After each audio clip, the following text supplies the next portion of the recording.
자, 여러분 안녕하십니까? 자, 여러분 우리 시장 이론에 대해서 보고 있습니다. 자, 챕터 3장 수요 공급 그리고 시장의 균형 보고 있는데요. 지난 시간에 시장의 균형에 대해서 살펴봤고요. 그 균형에 대해서 정부가 적절하게 통제, 규제, 개입을 하게 됩니다. 규제하는 방법은 두 가지가 있어요. 하나는 가격을 통제할 수 있고요. 하나는 수량을 통제할 수 있습니다. 수량이라는 것은 하루에 필 수 있는 담배량, 한 사람이 가질 수 있는 마스크 구입 개수, 이렇게 통제하는 것을 수량 통제고요. 가격의 통제라는 것은 가격의 상한선과 하한선을 설정하게 되는 것입니다. 네, 아시겠죠? 자, 근데 이번 시간에는요, 교재 87페이지 보시면 물품세를 정부가 부과하는 경우를 살펴보려고 합니다. 자, 우리 물품세는요, 세금이라고 생각하시면 되겠습니다. 정부가 여기 나와 있는 것처럼 아이스크림 한 통당 세금을 때리는 겁니다. 자, 그래서 텍스를 부과하는 거죠. 물건에 세금 때린다 해서 이것을 물품세라고 하고요. 텍스를 부과하게 되면은 여러분 어떻게 돼? 생산하는 사람 입장에서는 야, 생산자 너 말이야 아이스크림 팔 때마다 세금 3,000원씩 추가로 더 내? 이렇게 되는 거야. 그러면 특히 공급자가 세금을 낸다 할게요. 수요자가 내는 경우는 당연히 소비자가 내는 건데 이거는 공급자가 내는 걸로 할게요. 그럼 공급자 입장에서는 어떻게 돼? 세금을 내야 되니까 그만큼 비용이 증가한다고 인식을 하는 거예요. 그렇잖아. 뭐야 아이스크림 생산하는 그 비용이 이만큼 들었는데 정부한테 또 갖다 바쳐야 되네 해가지고요. 비용이 증가하게 되는 결과를 초래하게 됩니다. 이해하시겠습니까? 자, 비용 증가는 어떻게 됐어요? 비용 곡선이 뭐와 관련돼 있어요? 공급 곡선이잖아. 그래서 여기 나와 있는 것처럼 공급 곡선이 상방으로 이동한다 라고 보시면 되겠습니다. 자, 이렇게 보세요. 자, 살짝 공부를 좀 더 하실 분들을 위해 가지고 제가 잠깐 말씀드리면 우리가 이제 아이스크림이 이렇게 있어요. 그래서 아이스크림 이렇게 있습니다. 아이스크림의 가격이 이렇게 있고요. 수요, 이거 소비자죠. 소비자. 수요, 소비자. 소비자의 선택과 관련된 게 이게 수요 곡선이 되는 거고요. 공급 곡선과 관련된 게 생산자와 관련된 거예요. 그러니까 이게 생산 비용이 되는 것이고 소비자니까 이건 소비자가 지불하려고 하는 편익, 최대한 지불하려고 하는 의사를 나타내는 편익을 뜻합니다. 자, 아이스크림 가격을 부과하기 전에는 이게 A점이었어요. 점점점점점 이렇게 있었어요. 자, 지금 뭘 얘기하려고 하는 거냐면 자, 요거는 그냥 참고로만 보세요. 아니, 정부가 여기 나와 있는 것처럼 아이스크림을 생산하는 생산자, 공급자에게 세금을 때렸다고 할게요. 이렇게 세금 폭탄을 얘한테 때렸어요. 자, 그러면은요, 세금 폭탄을 때리게 되면 생산자 입장에서는요, 세금으로 인해서 비용이 상승한다라고 생각을 한다니까요. 그럼 비용이 증가하게 되면 비용을 나타내는 게 바로 공급곡선이라고 제가 말씀드리지 않았습니까? 공급곡선이 상방 이동해요. 자, 그래서 아이스크림에 대한 공급곡선이 상방 이동을 합니다. 그래서 여기 이렇게 수요 공급이 있었으면은 공급곡선이 상방 이동해요. 상방 이동. 자, 비용이 각각의 생산량에 대해서 증가하니까 여기 있는 것처럼 이렇게 이동을 합니다. 이해 가시죠? 자, 그럼 새로운 균형점은 어떻게 됩니까? 여기가 A고 새로운 균형점은 B로 이렇게 가게 돼요. 자, 그러면 아이스크림 가격이 원래 거기 보시면 15,000원이 되었었는데요. 그림을 다시 또 크게 다음 페이지에 볼 거예요. 15,000원이었는데 정부가 여기다가 세금을 때렸어요. 지금 얼마? 3,000원 때렸어. 그럼 3,000원 때리게 되면은 비용이 3,000원 올라가니까 이렇게 올라가는 거예요. 그 요점에 해당하는 점이 사실 점점점점점 보시면 책에도 잘 나와 있는데 이게 18 해가지고요. 18,000원 이렇게 되는데 실제 소비자가 내는 가격은 어떻게 됩니까? 라고 하면요. 실제 소비자가 내는 가격은 여기 균형점 B에 해당하는 것만큼 세금을 내요. 그러다 보니 소비자가 지불해요. 그래서 이렇게 요만큼까지 가요. 예를 들면 16,000원 이렇게 된다는 거 알 수가 있습니다. 이해 가시죠? 그럼 여기가 이제 B점이 이렇게 돼요. 자, 그러면 요 16,000원이 소비자가 지불하는 가격이고요. 그래서 우리가 P소라고 쓸게요. 그러면 여러분들 소비자가 16,000원 내면 생산자가 이 16,000원을 다 꿀꺽하는 게 아닙니다. 왜요? 정부한테 3,000원을 갖다 바쳐야 되기 때문에 여기서부터 이만큼 3,000원을 낸 13,000원이 정부가 한테 갖다 내고 난 생산자가 수취하게 되는 가격이다. 이렇게 보시면 되겠습니다. 아시겠습니까? 자, 하나만 더 할게요. 아니, 정부가 이번에는 소비자한테 세금을 내 이렇게 하지 않고요. 생산자한테 세금 내 하지 않고요. 소비자한테 세금 내 이렇게 했다고 합시다. 야, 소비자 너 아이스크림 살 때마다 세금 내 이렇게 한 거예요. 그럼 이거는 여기다 얘기할게요. 수요 곡선 자체가 소비자가 세금을 내라고 하니까 소비자 자체가 기분이 나쁜 거야. 그래서 수요 곡선이 편익을 감소하는 거예요. 그래서 소비자는 이렇게 할게요. 텍스로 소비자는 글씨 보이십니까? 편익이 감소해요. 편익이 감소해요. 베네핏이 감소하게 되는 결과를 초래합니다. 자, 편익이 감소한다라고 하면은요. 이거는요. 디맨드 곡선이 자, 공급 곡선은 비용 곡선이고요. 이 수요 곡선은 편익 곡선이라고 그랬잖아요. 소비자가 얼마나 돈을 낼 생각이 있는 건데 이 수요 곡선이 하방으로 이동을 하게 됩니다. 이렇게요. 하방으로 이동을 해요. 자, 그러면 여기 수요 곡선이 하방 이동하게 되면 여기서부터 이렇게 하방으로 이동을 해요. 자, 그러면 얼마만큼 이동합니까? 하면 이만큼 3,000원 낸 만큼 이동을 한다니까요. 자, 그러면 정부가 아이스크림에 세금을 때리기 전에 여기 가격이 15,000원이었는데요.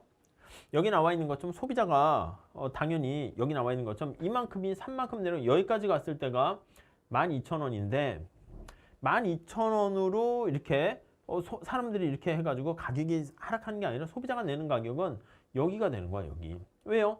소비자 입장에서는요, 아이스크림을 먹기가 싫어지는 거야, 가격 때문에. 자, 한번 잘 보세요. 소비자는요, 편익이 감소해서 수요 곡선이 하방 이동한다니까요. 소비자는 어떤 행동을 하냐면, 소비자는 텍스가 부과되잖아요. 텍스 부과로 기분이 나빠져요. 에이, 나 안 사. 이렇게 되는 거 아이스크림 가게를 지나치려고 해. 그래서 수요가 감소한다니까요. 수요는 감소하고 자, 수요가 이렇게 감소하게 되면서 그냥 지나치려고 하니까 거래량이 줄어드는 거죠. 그러면 아이스크림 파는 사람 입장에서 어떻게 돼? 아, 뭐야, 왜 이렇게 물건을 안 사? 이렇게 되는 거지. 그러니까 소비자를 붙잡어. 저기 아이스크림 안 사세요, 오늘은? 아, 예. 저거 이거 먹을 때마다요. 정부가 잘 보이세요? 예, 이렇게 돈을 내라고 했어요. 세금을 내라고 했어요. 그러니까 깎아줄게요. 이러는 거야. 얼마나 깎아주냐면 여기서 지난번에 15,000원이었는데 13,000원으로 깎아줄게요. 사실래요? 이렇게 된다고. 그래서 균형 가격이 13,000원에 결정이 되는 거예요. 피소 이렇게. 생산자가 받는 가격 이렇게요. 피생 이렇게요. 생산자가 수취하는 가격이 13,000원이 되는 거예요. 소비자가 13,000원 내는 거고. 그러면 생산자 입장에서는 아, 내가 세금 내기 전에 15,000원이었는데 13,000원 받았으니까 나만 손해보나? 그건 아니라고요. 왜냐면 소비자가 여기 나와 있는 건 똑같지요. 생산자한테 여기 있는 것처럼 13,000원 주고 아이스크림을 구입했지만 정부한테 얼마 갖다 바쳐야 돼요? 3,000원 갖다 바쳐야 되니까 이만큼 3,000원을 갖다 바치게 되는 거죠. 그래서 요만큼 3,000원을 갖다 바쳐서 여기에 이제 결정되는 거야. 요걸 이렇게 합시다. 요걸 B라고 하고요. 요걸 C라고 합시다. C 여기. 요거랑 맞춰서 그릴게요. 여기가 C가 되는 거예요. 이해 가십니까? 자, 그래서 소비자가 내는 가격은 어떻게 됩니까? 라고 하면요. 소비자는 13,000원 생산자한테 돈을 주고 아이스크림을 사요. 근데 거기다가 정부한테 또 3,000원 갖다 바치니까 실제로 소비자가 구입한 가격은 16,000원 이렇게 되는 거예요. 그래서 이게 피소 이렇게 되는 거 알 수 있어요. 소비자가 지불하는 가격 이렇게 보시면 돼요. 지금 이건 좀 어려울 수 있는데 여기서 말씀드리고자 하는 건 뭐냐면 정부가 세금을 생산자한테 부과하냐 소비자한테 부과하냐라고 했을 때 공급 곡선이 이동하냐 수요 곡선이 이동하냐 그 차이는 발생할 수 있어요. 근데 서로 조세를 떠넘긴단 말이야. 그래서 여기서 보면 15,000원이었는데 소비자 같은 경우에는 이만큼 10,000원 더 내서 비용을 부담하게 된 것이고 30,000원이란 조세를 부담해야 되니까 생산자는요 15,000원을 받던 거를 정부한테 세금 20,000원을 갖다 내는 셈이야. 그래서 생산자는 이만큼 부담을 하게 되는 거예요. 그래서 소비자는 10,000원 부담하고 생산자는 20,000원 부담해서 1과 2를 더하면 30,000원 이렇게 세금을 맞추는 거예요. 여기 보시면은요 이것도 마찬가지야. 공급 곡선을 많이 이동시킬 거예요. 근데 나중에 난이도 올라가는 거 할 때는 수요 곡선을 이동시켜서 살짝 맛보기만 하는 거 우리 책에는 없어요. 여기 보시면 이걸로 하면 똑같이 됩니다. 여기 나와 있는 것처럼 원래 15,000원이었었는데 아이스크림을 부과할 때 비용이 증가해. 근데 너무 올리게 되면 사람들이 물건 안 사는 거잖아. 그러니까 생산자가 소비자한테 전가시킬 때 조금만 증가시켜. 여기서 이만큼 10,000원만큼 더 증가시켜. 기분 나쁘니까 소비자는 줄긴 해. 아, 뭐야 짜증나. 그래서 일부 소비자들은 등을 돌려요. 근데 아이스크림을 좋아하는 일부 소비자들은 그래 뭐 먹지 뭐 이렇게 되고요. 물론 소비자만 부담하는 게 아니라 생산자가 또 역시 2만 원 부담하게 되는 거니까 저거랑 똑같이 소비자 10,000원, 생산자 2만 원 이렇게 부담하게 되는 결과는 똑같습니다. 자, 그래서 정부가 소비자한테 부과하나 생산자한테 부과하나 효과는 똑같다라는 거 알 수가 있고요. 자, 이런 거 나중에 좀 자주 보시게 될 겁니다. 정리를 하게 되면 공급 곡선이 3,000원에 해당하는 만큼 상방으로 이동하게 됩니다. 근데 균형점은요, 이거 중요한 건데 가격이 3,000원보다 사실은 균형 가격이 3,000원보다 작은 만큼 올라가요. 왜요?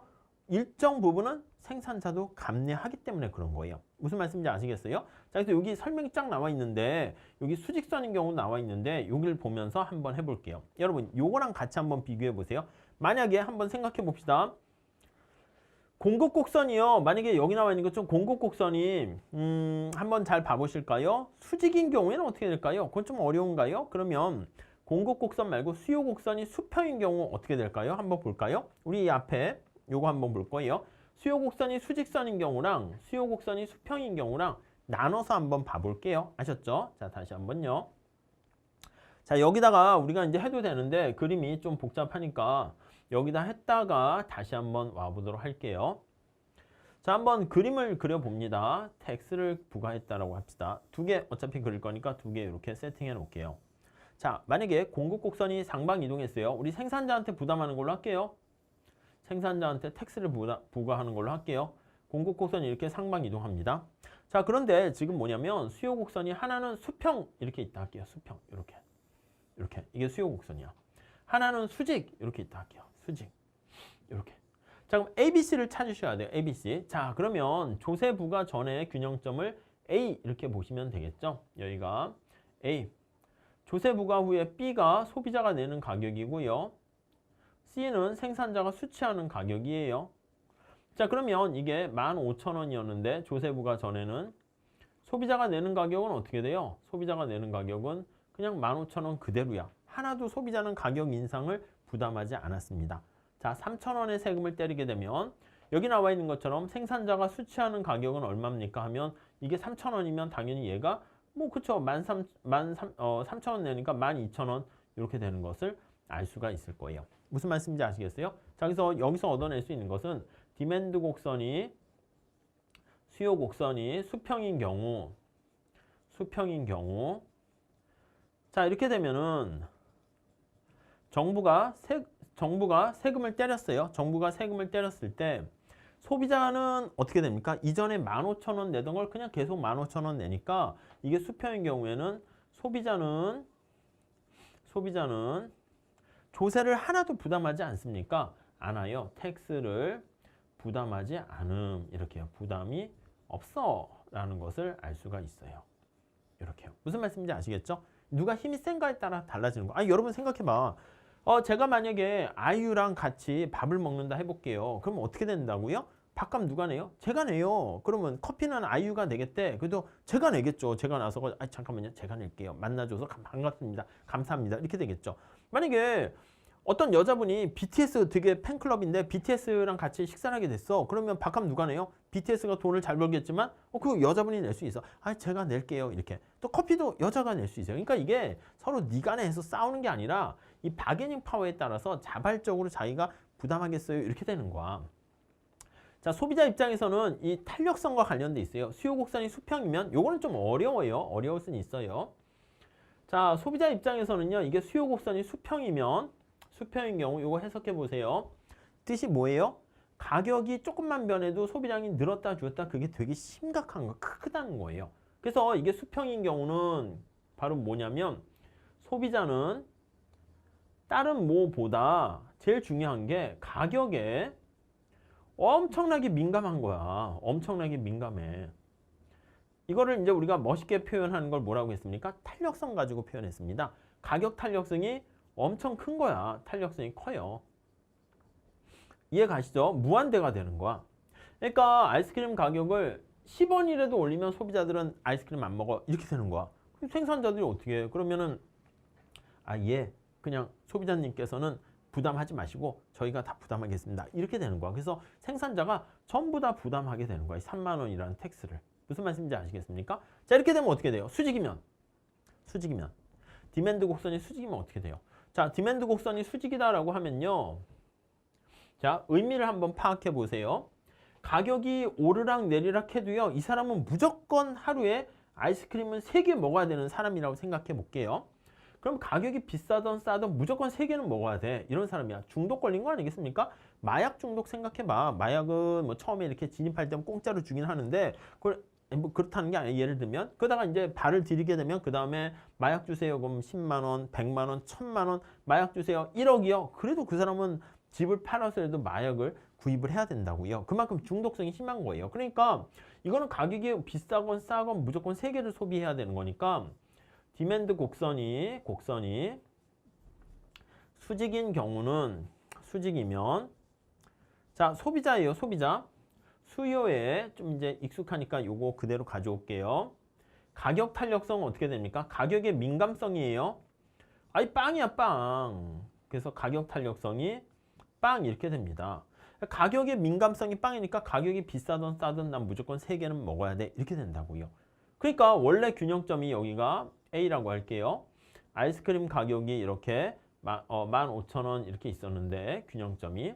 근데 이 사람은 아이스크림을 먹어야 하는데 무조건. 근데 정부가 세금을 부과해가지고 가격이 비싸졌어. 그래서 생산자가 아이스크림 이거 안 팔아야겠네 했더니 아니요. 그냥 계속 생산하세요. 그냥 제가 이게 B가 여기 있는 거야. 소비자가 내는 가격이에요. B는.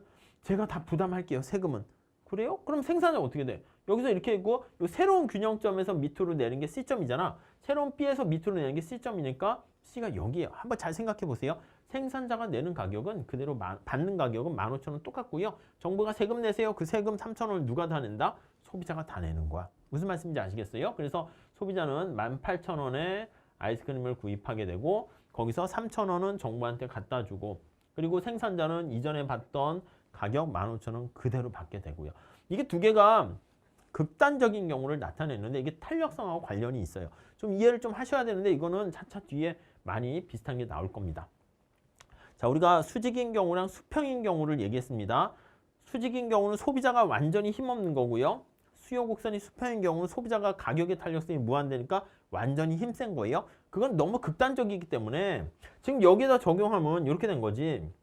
만약에 수직인 경우는 이렇게 돼 있고 수요 곡선이 아니면 수평인 경우는 수요 곡선이 이렇게 돼 있는 거잖아요. 균형점을 중심으로 해서. 그래서 균형점이 여기에서 여기 이렇게 되는 건데 현실에서는 좀 우하향하는 게 일반적인 거 아니겠습니까? 그래서 여기서는 수요 곡선이 우하향하는 경우를 상정하고 있어요. 그럼 A, B, C 찾아볼게요. 우리가 앞에서 한 걸로 하면 여기가 A야. 그럼 여기 노란 색깔하고 이거 잊어버리세요. 살짝. 아예 지워버릴까요? 그러면 헷갈리시면. 지우고 다시 볼게요. 자, 그러면 여기가 A예요. A. 소비자가 내는 가격은 어떻게 돼요? 맞아요. 이게 텍스를 부과해서 공급 고시는 상방 이동했는데 여기란 말이야. 그러니까 소비자가 다 부담하거나 그러면 18,000원 낼 텐데 소비자가 부담하는 건 가격이 여기서 형성되니까 요거보다는 높죠. 그래서 만약에 이게 17만 원이다 그러면 소비자가 2만 원을 부담하게 되는 것이고요. 그럼 생산자는 어떻게 돼요? 여기가 B가 되고 여기가 C라고 하면 생산자가 받게 되는 가격은 이렇게 되는 거야. 그래서 생산자 수치 가격이 C예요.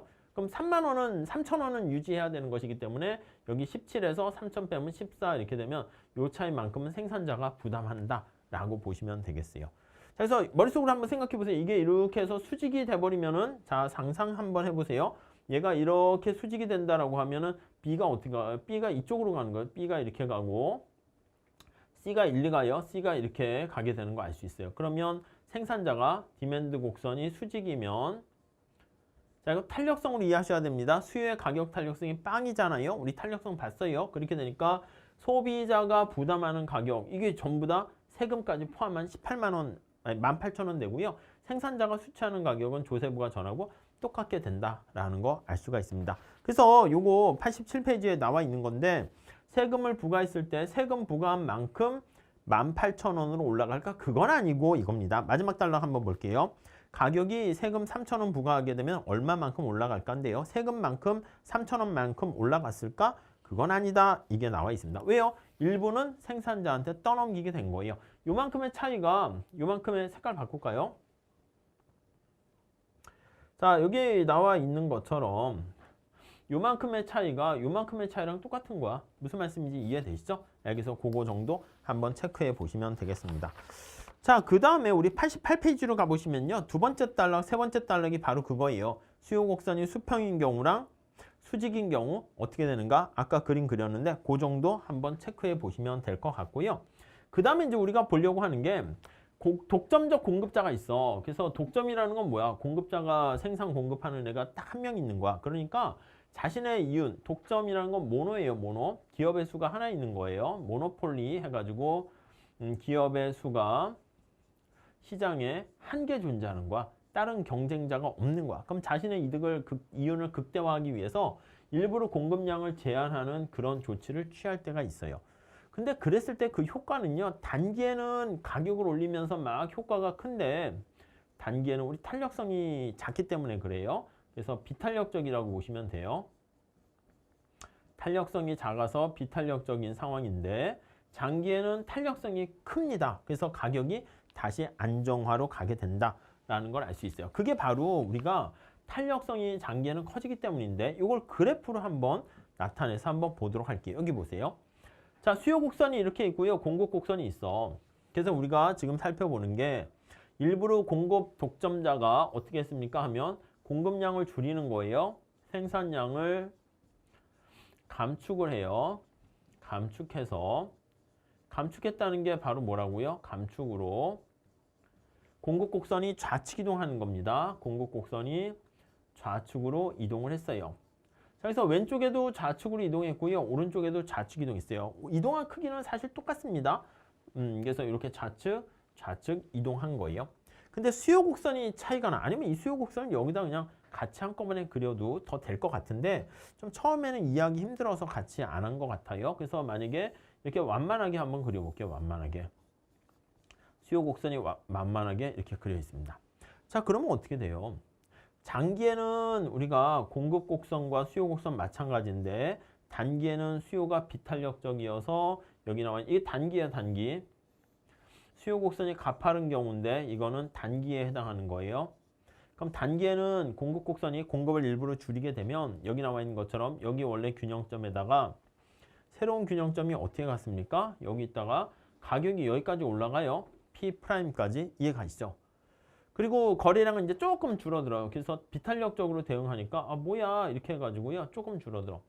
이게 우리 휘발유 같은 거 생각해봐. 오페크 같은 데서 유가를 갑자기 원유 가격을 올렸어. 그럼 우리가 휘발유 대체할 만한 게 있어요? 별로 없잖아. 그러니까 거래량은 조금 줄어. 아, 나 자동차 안 끌고 그냥 버스 타야지. 이렇게 노력은 하지만 크게 줄이진 못해요. 가격은 많이 올라가는 셈이야. 근데 장기에는 어떻게 돼요? 장기로 가면 휘발유 가격이 너무 비싸게 되니까 여기 나와 있는 게 장기잖아요. 기울기가 완만해져요. 이게 장기라니까 장기. 왜요? 아니 우리가 휘발유 비싼 걸 계속 이렇게 부담하면서 살기 힘들어지니까 장기에는 수요의 탄력성이 커져요. 소비자들이 대안을 마련합니다. 연료 효율적인 자동차를 만든다거나 아니면 셰일가스나 아니면 여러 가지 대체 에너지를 만들어 가지고 장기에는 수요자들이 대응한다니까. 그래서 소비자들이 대응력이 커져요. 대응력이 커져서 뭐 모든 충격이 다 그렇지 않겠습니까? 일반적인 예외적인 걸 빼놓고는 코로나 사태가 나왔어. 인간의 몸이나 이런 것들도 거기에 대응을 잘 못할 때는 충격이 커요. 으악 이렇게 되다가 시간이 가면서 마스크도 뭐 생활화하고 그런 여러 가지 대체 방안을 좀 완화 방안을 마련해서요. 그 충격이 좀 더 덜해요. 왜요? 대응력이 커졌기 때문에 그런 것이죠. 이해 가시죠? 대응력이 커져서 디맨드 곡선은 네, 거기 나와 있는 것처럼 완만한 형태의 기울기가 됩니다. 완만한 기울기가 되는 것을 알 수가 있어요. 네, 이해 가시죠? 자, 그러면 어떻게 돼? 완만해지면 균형점이 여기에다가 가격은 요만큼밖에 안 오르는 거야. 극단적으로 완만해지면 어떻게 돼요? 수평이 되면 그럼 가격은 A상 좀 오르진 않는 거예요. 무슨 말씀인지 아시겠죠? 그러니까 그 내용이 거기 들어가 있어요. 자, 밑에 그림도 잘 나와 있고요. 그래서 단기에는 가격이 이렇게 높이 올라가고 거래량이 좀 주는데 가격의 충격이 더 큰데 장기에는 가격의 충격이 이렇게 좀 완화될 수 있다. 그렇게 정리를 하시면 될 것 같습니다. 아셨죠? 자, 그 정도까지만 정리해 주시고요. 우리가 봐야 할 또 중요한 개념 중에 하나가 소비자 잉여입니다. 자, 90페이지 가볼게요. 자, 여러분, 소비자나 생산자나 시장에 왜 참가합니까? 만약에 시장이 없었으면 소비자가 내가 치킨 먹고 싶으면 닭을 키워야 된다니까? 근데 요즘은 시장이 있으니까 어떻게 돼요? 마트를 가서 닭을 사가지고 치킨 돼 있고 배달하거나 그것도 잘 돼 있는 거죠. 그러니까 소비자가 시장에 참여해서 얻게 되는 이득을 뭐라 그럽니까? 하면 그것을 소비자 잉여다. 이렇게 보시면 되겠습니다. 자, 여기서 소비자가 어떤 상품을 구입할 때 자기 마음속에 지불할 용의가 있는 최대한의 지불 의사가 있는 거 있어요. 나는 돈을 얼마까지 낼 생각이 있어. 근데 실제 여기요. 실제 지불한 금액이 그보다 싸게 산 거야. 나는 아이스크림 먹을 때 맥시멈 3,000원까지 낼 생각이 있는데 실제 시장에서 15,000원 아니 그냥 3,000원까지 낼 생각이 있는데 1,500원이면 아이스크림을 살 수 있다라고 할게요. 그럼 어떻게 돼? 내가 구입을 하겠지. 근데 나 3,000원까지 낼 생각이 있었는데 실제로 1,500원에 구입했네. 그 차이만큼이 소비자 잉여다라고 보시면 되겠습니다. 자, 그래프를 가지고 좀 보시면 좋겠는데요. 자, 그래서 우리 책에 볼펜 가지고 얘기 있습니다. 91페이지에 나와 있는데 볼펜의 양이 이렇게 있고요. 이제 내가 개당 하나 소비한다고 합시다. 하나, 둘, 셋, 넷 할 때 이 높이가 뭐냐라고 하면요. 말 그대로 수요 곡선이죠. 수요 곡선의 높이는 자, 소비자가 최대한 지불하려고 하는 금액을 나타내요. 의사를 나타내요. 지불하려는 의사를 나타낸 금액이다. 네, 이렇게 보시면 되겠습니다. 네, 이해하시겠죠? 자, 그런데 점차 최대한 지불하려는 금액이 점차 이렇게 작아지는 거 알 수 있어요. 왜냐면 볼펜의 양이라든가 아이스크림이라든가 사과도 소비할 때 만족이 점차 떨어지는 거죠. 근데 여기 나와 있는 것처럼 실제 지불한 금액이 이렇게 시장에서 결정되면 그걸 그냥 전부 다 똑같이 여러분도 콜라 가격이 800원이면 하나 사던 두 개 사던 세 개 사던 무조건 다 개당 800원이에요. 그러니까 여기 나와 있는 것처럼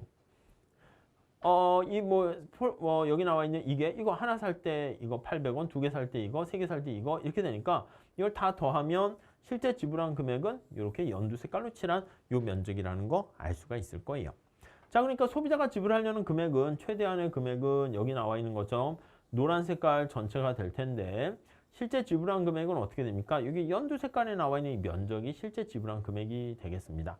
자, 그러니까 소비자 입장에서는 이거를요 지금 볼펜 한 개, 두 개, 세 개는 네 개 이렇게 디스크리트하게 이렇게 이산적으로 셀 수 있는 걸로 해서 그렇게 됐는데 이게 물이 한 방울 두 방울인 걸로 해보세요. 그래서 여기 나와 있는 여기 계단같이 생긴 틈새가 아주 좁아지게 되면은 소비자가 최대한 지불하려는 금액은 어떻게 됩니까? 자, 이걸로 할게요.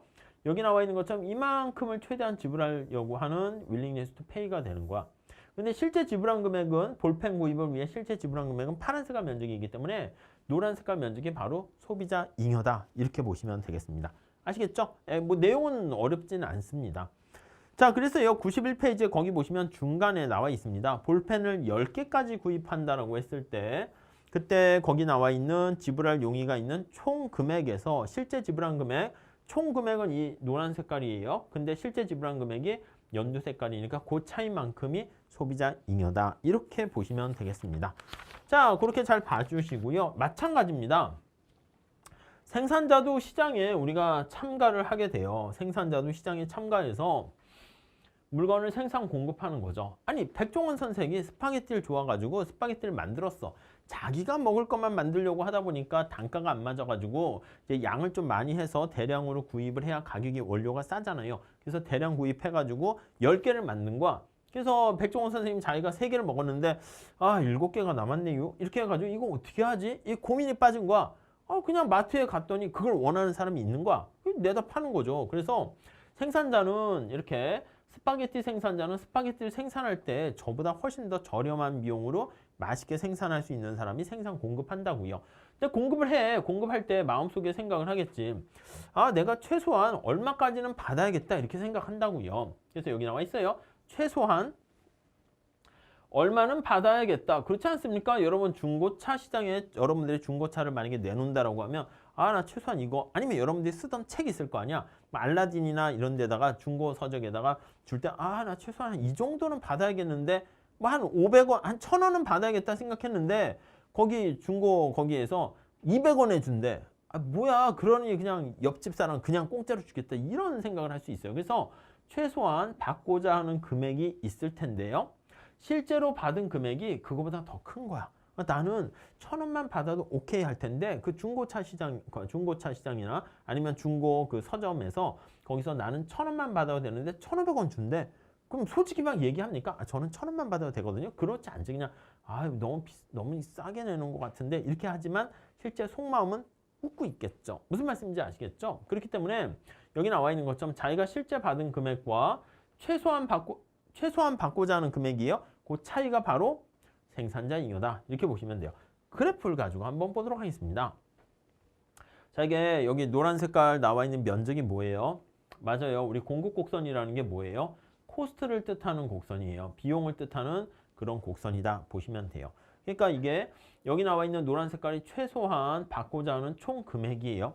근데 실제로 시장에서의 가격이 여기 나와 있는 것처럼 피해수로 결정되면 가격이 그냥 일정하다니까. 그래서요 800원이면 800원 일정해서 실제 우리가 여기 수요 곡선이 있는 거야. 수요 곡선이 이렇게 있어. 그럼 시장에서의 가격이 여기서 이렇게 피해수로 결정되면 이렇게 가격이 결정된 거야. 그러면 공급자가 받은 총 금액은 얼마가 돼요? 만약에 개당 800원에 이걸 받으려고 했는데 내가 뭐 볼펜이든 어떤 거든 10개를 샀으면 10개를 팔았습니다. 그럼 얼마의 매출액이 발생해요? 800원짜리 하는 거 10개 팔았으니까 8,000원이나 8,000원이 이 직사각형 면적이 바로 총 매출액이에요. 근데 이 사람 입장에서는 이만큼 받았는데 최소한 내가 물건을 내다 팔려고 할 때는요. 나는 이 노란 색깔만큼만 나는 받아도 오케이 이렇게 생각하는 거. 근데 그거보다 더 많이 받았죠. 그래서 요 연두 색깔에 해당하는 만큼이 바로 생산자 잉여다. 이렇게 보시면 될 것 같습니다. 내용은 어렵지 않습니다. 자, 그래서 우리가 93페이지에 응용하는 거 있는데 그거 전 단계에서 총체적인 내용을 다시 한번 보도록 할게요. 자, 여기다 한번 봅시다. 자, 새로 한번 그려볼게요.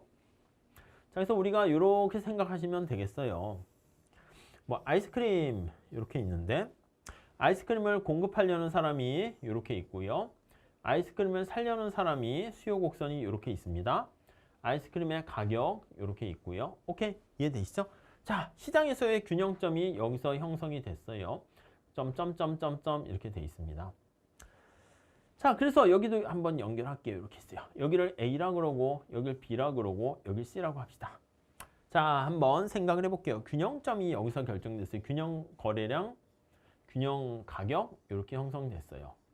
자, 소비자 입장에서 볼게요. 자, 우리 앞에서 한 것처럼 소비자가 자신의 속마음을 다 드러내진 않아요. 마음속에 품고 있어. 그걸 유보 가격이라는 표현을 쓰는데 소비자가 최대한 얼마까지 지불할 의사가 있는가 하는 지불하려는 총 금액은 얼마가 될까요? 앞에서 본 것처럼 여기요. 여기서부터 수요 곡선이 최대한 지불하려고 하는 거니까 각각의 수요 곡선이 이걸 다 더한 거야. 그러니까 약간 한 개 편익을 더한 게 총편익이 되는 거예요. 그래서 A, B, C만큼을 최대한 지불하려고 합니다. 근데 소비자가 실제 지불한 금액은 어떻게 됩니까? 라고 하면 실제 지불한 총 금액은 얼마가 됩니까? 라고 하면요. 네, 이거는요. B와 C만큼이 된다라는 거 알 수가 있습니다. 이해 가십니까? 자, 그러니까 소비자 입장에서는 아니 나는 말이야. 색깔 이걸로 할게요. 나는 말이야. 최대한 A, B, C만큼 낼 생각이 있는데 실제 B, C만큼 내래. 그러니까 이 A만큼이 바로 뭐다? 소비자 잉여다. 이렇게 보시면 되겠습니다. 이해 가시겠죠? 자, 이런 상황인데요. 만약에 생산자로 가봅시다. 자, 물건을 판매하는 생산자가 난 말이야. 최소한 이만큼은 받아야지 생산하겠어. 이거야. 최소한 얘는 최대한이고 얘는 최소한 받으려는 총 금액은 얼마가 됩니까? 라고 하면요. 생산자 입장에서는 이 공급 곡선이 비용 곡선이라니까요. 그러니까 이만큼의 비용이 든 거야. 이만큼의. 밑에서 보면 단위당 이만큼 이렇게 든 거예요. 왜 올라갑니까? 제가 말씀드렸죠. 그냥 전제를 까는 거예요. 우리가 농업시대 생각해가지고 아이스크림 하나 생산, 2개 생산, 이렇게 3개 생산해서 생산을 많이 할수록 그만큼 힘이 들어서 비용이 많이 든다. 이렇게 보시면 돼요. 근데 실제 받은 금액은 얼마가 됩니까? B와 C를 받은 거야. 그러니까 생산자 입장에서는요.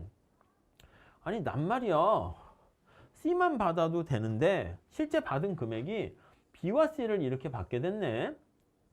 그쵸? 그러니까 이 B만큼이 뭐예요? B만큼이 생산자가 얻게 된 잉여야. 그래서 이거를 생산자 잉여다 이렇게 얘기합니다. 그래서 이 소비자 잉여와 생산자 잉여를 합친 것을 총잉여다 이렇게 보시면 되겠어요. 아셨죠? 자, 그러면 거기 93페이지 중요한 그림이 있는데 가격 상한제를 실시했을 때 만약에 소비자 잉여, 생산자 잉여가 어떻게 되나 한번 볼게요. 살짝 한번 여기 그래프를 봅시다. 자, 여기다가 이렇게 한번 해보시죠.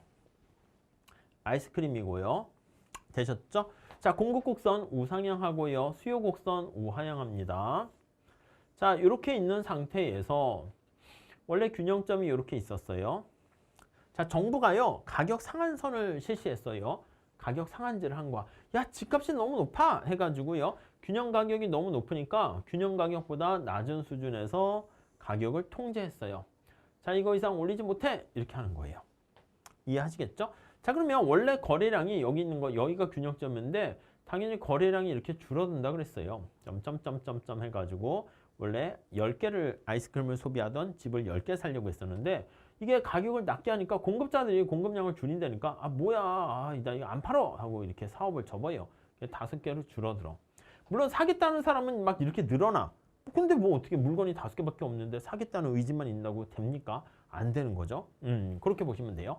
그러니까 실제 공급량은 여기 보시면 수요량이에요. 수요량은 뭐 15개 이렇게 되는 거지만 사실 실제 시장에서 거래가 되는 것은 이 작은 다리의 법칙에 따라서 요거에 의해서 결정돼요. 그래서 시장에서의 거래량은 이렇게 됩니다. 가격 상한제로 인해서 거래량이 5개로 축소가 돼요. 자, 그래서 이때 소비자 잉여와 생산자 잉여를 한번 생각해 볼게요. 자, 그래서 가격 상한선의 통제로 인한 시장 거래량이 위축이 됩니다. 자, 그래서 5개만큼이 거래가 돼요. 자, 우리 영역을 한번 표시해 볼게요. 이렇게 하는 김에 한번 이렇게 봅시다. 자, 여기를요, 우리가 A라 그러고요. 여기를 B라 그러고요. C라 그러고 D, 여기를 E, F 이렇게 돼 있다 할게요. 자, 요거 우리 많이 쓸 거니까 요 그림 머릿속에 잘 넣어 두세요. 자, 우리 언제나 비교 정태 분석이라고 그랬어요. before, after 이렇게 해서 비교합니다. 자, 우리 여기 나와 있는 것처럼 가격 상한선이라는 충격이 발생하기 전과 충격이 발생한 이유를 볼 거예요. 자, 소비자 잉여 어떻게 됩니까? 소비자 잉여. 우리 앞에서 봤어요. 소비자 잉여는 이 균형점이 여기였었다니까. 그러다 보니까 이게 소비자 잉여예요. A, B, E예요. 그래서 A, B, E 이렇게 됩니다. 자, 생산자 잉여는 어떻게 됩니까? 하면은 생산자 잉여는 여기 나와 있는 것처럼 요거예요. 이렇게 C, D, F 이렇게 돼요. C, D, F. 여기는 뭐 정부가 있지는 않습니다. 그러니까 정부를 빼도 돼. 그래서 우리가 정부를 뺀 총 잉여는 어떻게 됩니까? 라고 하면 토탈 총 잉여는 여기 나와 있는 것처럼 A, B, C, D, E, F 이렇게 돼요. 이해 가시죠? 자, 이런 상황에서 정부가 가격을 통제했어요. 자, 그래서 가격 상한선을 설정해가지고 거래량이 이렇게 위축됐다니까 거래량이 이렇게 위축됐어요. 자, 이렇게 줄어들었어. 자, 그러니까 소비자는 물론 물건을 싸게 살 수 있어요. 그래서 소비자 입장에서는요, 가격을 이렇게 해서 암시장이 생겼다고 보지 마시고요. 그럼 가격이 이렇게 싸게 돼서 소비자는 여기서 이만큼이 소비자 잉여가 되는 거야. 이해되세요? 이만큼이 소비자 잉여가 됩니다. 이렇게. 거래량은 줄어들었지만 여기 나와 있는 것처럼 가격을 좀 싸게 물건을 구입할 수 있게 된 거죠. 그럼 소비자 잉여는 A, B, C 이렇게 됐어요. 이게 증가할지 감소할지는 알 수 없어요. 원래 여기 나와 있는 E가 소비자 잉여였는데 이것만큼 날라갔고 대신 C를 더 얻었기 때문에 C가 2보다 크다라고 하면 소비자 잉여는 증가해요. 자, 근데 생산자 잉여는 어떻게 됩니까? 하면 생산자 잉여는요. 색깔을 요걸로 합시다. 요게 생산자 잉여라고요. 왜요? 생산자가 최소한 받고자 하는 금액보다 실제 받은 금액이 이거니까 요만큼 생산자 잉여가 발생합니다. D 이렇게 되는 거 알 수가 있어요. 자, 그러면 소비자와 생산자가 이렇게 거래가 이루어졌을 때 최종적인 잉여는 어떻게 됩니까? 라고 하면 여기는 A, B, C, D 이렇게 돼요. 이해 가시죠? 자, 그러니까 어떻게 돼? 전체적인 총 잉여보다 A, B, C, D 되니까 E와 F만큼이 허공으로 사라져서 날아가게 된 겁니다. 이 E와 F만큼 있잖아요. 원래 E는 뭐였어요? 소비자 잉여였어요. 근데 생산자가 가져간 것도 아니고 허공으로 사라졌어요. 소비자 E 이거에 해당하는 게. 그리고 F는 어떻게 됩니까? 원래 생산자 잉여였어요. 그래서 이것도 어느 누구도 가져가지 못한 거예요. 사라진 거예요. 물론 C는 생산자 잉여였는데 이건 사라진 건 아니에요. 소비자한테 뺏긴 거야. 재분배가 된 거예요. 그래서 시장 전체로 놓고 봤을 때는 C는 생산자 건데 소비자가 가져간 거야. 근데 E와 F만큼 어디 갔어? 이렇게 사라진 거예요. 그래서 이걸 말 그대로 죽었다 해가지고요. dead라는 말을 써요. 무게가 사라졌네. 이렇게 배달 사고가 났네. 로스가 발생했네. 이렇게 얘기를 하게 되는 것이고요. 그래서 이거를 자중 손실이라고 얘기합니다. 원래 이제 죽을 사자를 써서 직역을 해가지고 사중 손실 이렇게 얘기하기도 하는데 좀 너무 좀 그렇죠. 그래서 자기 스스로의 무게를 얘기하는 거예요. 무슨 말씀이냐면 여러분 트럭이라든가 이런 거 보면 아니면 어떤 사람이 역기나 무게 있는 걸 들 때는요 자기 몸무게도 무거우면은 드는데 제약이 발생하는 거잖아요. 그거는 똑같아요. 트럭이 몇 톤을 실을 것인가 하면 그 차체 무게까지는 거기서 빼줘야 되는 거잖아요. 그런 원리라고 생각하시면 돼요. 이걸 사회적 후생 손실 이렇게 얘기합니다. 자, 그래서 이 면적 구하는 거 은근히 뒤에도 많이 나오게 되니까 요 검은 색깔로 칠한 거 요거죠. 이렇게 삼각형 되는 거예요. 결국에는. 그래서 요거를 데드웨이트 로스다 이렇게 보시면 되겠습니다. 아셨죠? 자, 그거 관련해서요. 93페이지에 거기 그림 나와 있으니까 좀 한번 체크해 보도록 하세요. 사회 전체적인 순편익을 지금 얘기하려고 합니다. 순편익은 어떻게 됩니까? 라고 하면 소비자 잉여와 생산자 잉여를 합하게 된 것이고요. 그래서 수요와 공급 곡선 사이로 만들어진 A, B, F에 우리 책의 앞에 나와 있는 거예요. 그래서 A, B, F가 되는 것인데 자유로운 교환이 이루어졌을 때가 가장 맥스가 되는 겁니다. 자, 그래서 그림을 살펴보면 이거요. A, B, F니까 이거잖아. 이게 지금 보라 색깔 나와 있는 거 있죠. 이게 바로 자유로운 교환이 이루어졌을 때 순잉여가 총잉여가 되는 거야. 여기를 나누게 되면 위에는 소비자 잉여, 밑에는 생산자 잉여 이렇게 되는 것이죠. 이해 가시죠? 자, 이런 상황인데 여기 보시면은 정부가 가격 상한제를 실시했습니다. 그래서 균형 가격을 낮췄습니다. 그럼 사회적인 순사회 편익은 어떻게 됩니까? 라고 하면 DEF만큼 우리가 앞에서 얘기했던 삼각형 면적만큼 감소하게 됩니다. 그걸 우리가 자중 손실이다 이렇게 얘기해요. 여기 볼게요. 요만큼이 날아가는 거예요. 요만큼이. 무슨 말씀인지 아시겠죠? 이만큼이 어디 갔어? 날아간 거야. 이게 바로 우리는 데드웨이트 로스다. 이렇게 보시면 되겠습니다. 그 얘기가 지금 계속 나와 있어요. 이걸 데드웨이트 로스라고 얘기를 하고요. 이게 수량 규제라든가 물품세 부과하는 경우도 똑같이 적용을 할 수가 있게 됩니다. 자, 그래서 우리가 94페이지에 그림이 나와 있는데 그거를 가지고 한번 볼게요. 자, 수량을 규제했습니다. 원래 수량 통제죠. 70개를 소비하려고 했는데 안 돼! 해가지고 50개만 해! 해가지고 수량을 통제했어요. 거래량이 감소한 거야. 자, 그럼 원래는 통제하기 전에 소비자 잉여와 생산자 잉여는 여기서는 그냥 원론이니까 소비자, 생산자 잉여 막 이렇게 복잡하게 하진 않습니다. 그래서 원론이기 때문에 그런 것 같아요. 그래서 노란 색깔만큼이 사회 전체적인 총 잉여가 되는 건데 거래량이 감소했잖아. 그러다 보니까 여기 보시면 사회 전체적인 잉여는 어떻게 돼? 빗금 친 거 보이시죠? 빗금 친 거. 이만큼이 바로 사회 전체적인 통제 이후에 수량 통제 이후에 순사회적인 편익이 되거든요. 자, 그러니까 여기 나와 있는 이거 부분이 있잖아요. 이거 부분. 이거 어디 갔어? 이거요. 사라진 거죠, 뭐. 이게 바로 데드웨이트 로스다. 이렇게 보시면 되겠습니다. 아셨죠? 자, 그래서 정리를 한번 해볼게요. 정리를 해보면 조세부가 하는 것도 똑같습니다. 조세부가 하는 것도 거기 있는데 세금을 때려서 균형점 이렇게 했으니까 제일 중요한 게 뭐냐면 거래량이 감소하는 거야.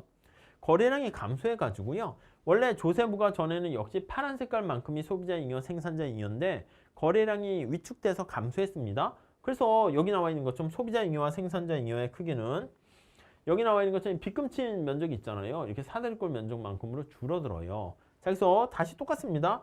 자, 여기 삼각형 어디 갔어? 이거야.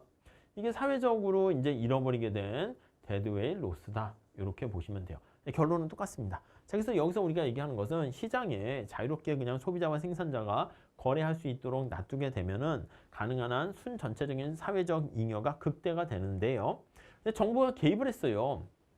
개입하는 거는 가격을 통제할 수도 있고 수량 통제할 수도 있고 세금을 때려서 개입을 할 수도 있어요. 근데 이랬을 때 좋은 의도로 개입한 거는 오케이, 맞아요. 그런데 사회후생 손실이라는 이런 부작용이 발생하는 거예요. 이런 사회적 후생 손실이라는 이러한 자중 손실, 사중 손실이라는 그런 문제가 발생합니다. 아셨죠? 그래서 그거 그래프로 되는 거 잘 한번 보시고요.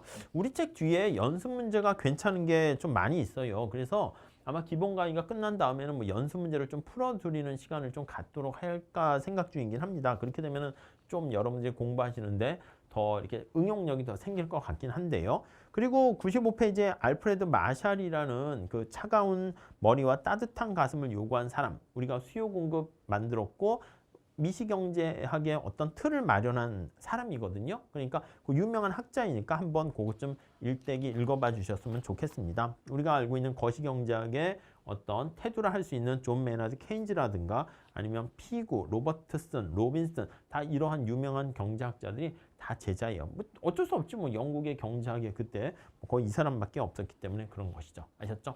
그래서 그거 한번 읽어봐 주시고요. 그거까지 설명드리면 시간이 너무 늘어져서요. 그건 여러분들한테 맡기도록 할게요. 그래서 이번 시간에는 정부가 가능한 한 사회 후생을 전체 극대화시켜야 되는데 여러 가지 개입을 했을 때 발생하는 이렇게 후생 손실이 발생할 수 있다라는 것들 잘 정리하시면 되겠고요. 특히 세금을 때렸을 때 생산자한테 때리는 경우인데 소비자한테 때리는 경우라도 동일한 결과 효과를 가져온다. 이렇게 정리하시면 될 것 같습니다.